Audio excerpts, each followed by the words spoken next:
था कि जो कोई जानबूझकर पाप करेगा परमेश्वर से कभी माफ़ ना करेगा। रोमियो 2:12 कहता है कि जिन्होंने बिना व्यवस्था पाए पाप किया वे बिना व्यवस्था के नाश होंगे। मतलब जिसके पास पढ़े लिखे नहीं होते और पढ़ने लिखने के कारण उसके पास व्यवस्था नहीं होता तो कहते कि हम तो पढ़े लिखे नहीं है, परंतु अच्छाई बुराई को सब जानते हैं, बाकी जानबूझकर पाप करेंगे तो परमेश्वर कहेगा वो भी मरेंगे। और जिन्होंने पढ़ा लिखा है व्यवस्था को जानते हैं, पढ़ते भी है और जानबूझकर अगर पाप करते हैं तो वही परमेश्वर के तो उससे ही परमेश्वर नाश करेगा। लूका 13:30 कहता है कि जिन्होंने पहले है वो ये पीछे होंगे, जो पीछे है वो पहले होंगे, क्योंकि जो पहले से धर्मी के जीवन जीते रहेंगे उसको घमंड आ जाएगा और घमंड के कारण वो फंसेंगे और गिरेंगे, और जो पीछे रहेगा वो आगे बढ़ जाएगा। होशे 12 का 1 कहता है अपनी जवानी के दिनों में अपने परमेश्वर की याद रख। देखते जवान रहने के कारण परमेश्वर को लोग भूल जाते हैं और मनमानी और शारीरिक का पाप में नशे में जीवन बिताते। यहीं से देखते हैं पाप का ज़्यादा बढ़ने का चांस है।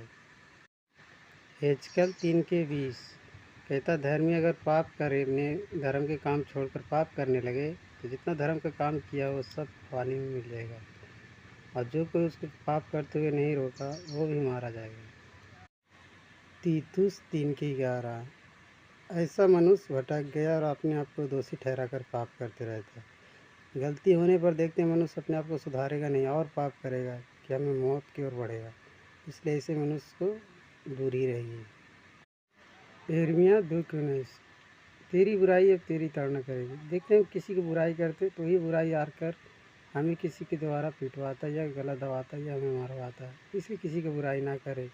इब्रानियों 12:17 कहता है जब उसने आशीष पानी चाहिए तो योग्य गिना गया, आंसू बहा बहा कर खोजने पर भी मन फिराव का अवसर ना मिला। देखते कुछ ऐसा गलती हो जाता है कितना रोइए मन फिराव का अवसर नहीं मिलेगा, इसलिए गलती करने से अपने आप को बचाइए। इब्रानियों 6:6 यदि वे भटक जाए तो उन्हें नया बनाना फिर अनहोना है। मतलब जो काम कर रहे हैं सच्चाई का, अगर वहाँ से बुरे काम करने लगे तो आपको फिर से बनाने के लिए परमेश्वर का वचन कहता है अनहोना है।